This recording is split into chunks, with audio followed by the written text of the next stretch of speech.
Assalamualaikum warahmatullahi wabarakatuh. Apa kabar teman-teman? Mudah-mudahan selalu dalam keadaan sehat dan selalu dalam keadaan baik. Alhamdulillah teman-teman, hari ini kita sudah bertemu lagi di pelajaran PAI. Ya, untuk PAI kali ini kita akan belajar tentang bersuci. Nah, teman-teman pasti sering mendengarkan kata bersuci. Bersuci itu apa sih? Nah, bersuci artinya membersihkan diri dari kotoran dan najis ya. Baik kotoran itu terlihat ataupun tidak terlihat oleh mata. Nah, jadi bersuci itu membersihkan diri kita, tubuh kita dari kotoran atau najis ya. Jika ada di dalam tubuh kita atau diri kita kotoran atau najis maka bisa dibersihkan dengan bersuci. Tujuannya untuk apa bersuci itu? Agar sholat kita, ibadah kita sah atau diterima oleh Allah, teman-teman. Nah, sekarang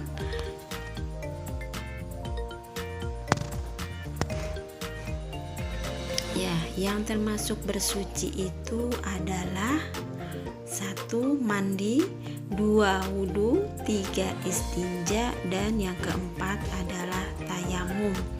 Nah, ini semua adalah cara bersuci ya teman-teman ya.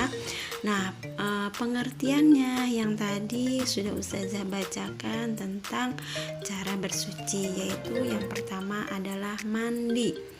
Nah, teman-teman tahu kan mandi itu apa? Nah, kita dianjurkan untuk mandi minimal itu sehari 2 kali ya. Nah, mandi adalah membersihkan seluruh anggota tubuh kita, seluruh badan kita dengan air yang bersih dan suci. Nah, artinya dari ujung kepala sampai ujung kaki kita bersihkan. Itu namanya mandi, atau menyiramkan air ke seluruh tubuh, itu namanya mandi. Dan mandi biasanya itu memakai sabun ya. Untuk apa? Agar tubuh kita selalu harum dan terhindar dari segala penyakit kulit. Nah, cara bersuci yang kedua adalah dengan wudhu. Nah, wudhu ini kalau mandi kan membersihkan seluruh anggota tubuh kita. Tapi kalau wudhu adalah membersihkan sebagian anggota tubuh kita. Artinya membersihkan hanya pada bagian-bagian anggota wudhu. Nah, anggota wudhu itu ada apa saja? Ya, teman-teman masih ingat kan dengan tepuk wudhu? Tepuk wudhu, baca bismillah sambil cuci tangan, basuh hidung, basuh muka, tangan sampai ke siku, kepala dan telinga, terakhir kaki, lalu doa. Nah ya, jadi anggota wudhu yang pertama adalah membersihkan tangan, telapak tangan sampai pergelangan tangan. Kemudian anggota wudhu yang kedua adalah membersihkan mulut. Nah, kemudian hidung, membasuh muka, tangan sampai siku, kemudian kepala atau rambut, telinga, kemudian kaki. Nah, itu yang termasuk anggota wudhu. Nah, jadi kalau wudhu itu membersihkan yang tadi Ustazah sebutkan, yaitu anggota wudhu tadi. Nah, kemudian cara bersuci selanjutnya adalah istinja, teman-teman. Nah, istinja ini mohon maaf atau disebut dengan kalau kita habis pipis, BAK atau BAB, kemudian kita harus membersihkannya. Nah, jadi ini disebut dengan istinja. Kubul itu adalah tempat keluarnya buang air kecil, dan dubur itu tempat buangnya air besar ya. Jadi teman-teman, Nanti kalau kurang paham nanti Ustazah jelaskan kembali di pertemuan selanjutnya. Kemudian cara bersuci selanjutnya yaitu adalah tayamum. Nah, tayamum ini yaitu bersuci menggunakan debu yang suci. Jika di lingkungan kita atau di rumah teman-teman sedang tidak ada air, sedang mati lampu. Nah, jadi tayamum itu adalah membersihkan, bersuci atau berwudu menggunakan debu. Jadi Islam itu sangat memudahkan ya teman-teman ya, ketika kita ingin berwudu tetapi tidak ada air, atau ketika ada seseorang yang sakit tapi tidak diperbolehkan untuk kena air karena dikhawatirkan jika dia terkena air khawatir penyakitnya semakin parah, maka dibolehkan dalam Islam itu bertayamum. Artinya berwudunya itu menggunakan debu. Oke.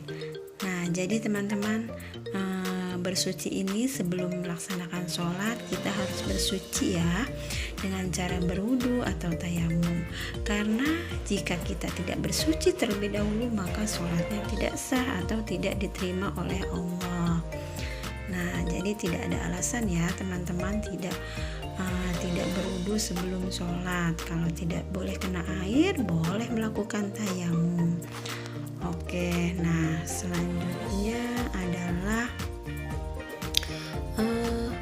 berbicara tentang najis ya teman-teman ya. Nah, tadi Ustazah sudah sedikit menyinggung tentang najis. Nah, najis itu yang termasuk najis adalah pertama air kencing.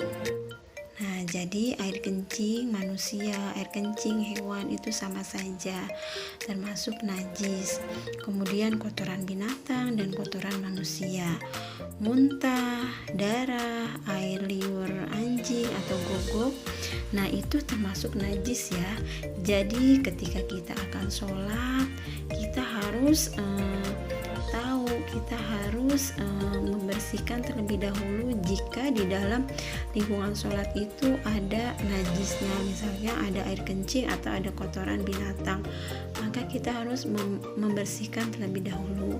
Misalnya di baju kita ada bekas muntah, nah maka kita harus membersihkan baju kita terlebih dahulu agar sholatnya sah. Nah, cara membersihkan najis itu kita bersihkan menggunakan air atau memakai debu. Nah, kemudian berbicara tentang alat yang digunakan untuk bersuci. Pertama adalah air yang bagaimana, yaitu air yang bersih dan bisa mensucikan ya teman-teman ya. Jadi kalau air teh, air kopi itu tidak mensucikan, berarti tidak bisa untuk menghilangkan najis. Nah, yang kedua adalah jika tidak ada air maka kita boleh menggunakan debu. Contohnya yaitu berwudu, tayamum kita menggunakan debu. Jika tidak ditemui air, kita sudah mencarinya tapi tidak menemukan juga, maka kita diperbolehkan untuk bertayamum atau berwudu menggunakan debu atau pasir atau tanah ya. Nah, jadi pakai pasir, pakai tanah boleh, asalkan tanah dan pasir tersebut yaitu suci ya, tidak terdapat najis di dalamnya. Kemudian selanjutnya yang digunakan untuk bersuci yaitu tisu, batu atau daun ya. Jadi teman-teman ketika buang air kecil atau buang air besar tidak menemukan air, nah maka teman-teman boleh bersuci menggunakan tisu, batu atau daun. Oke teman-teman, mungkin tentang bersuci kita sudah sampai di sini ya.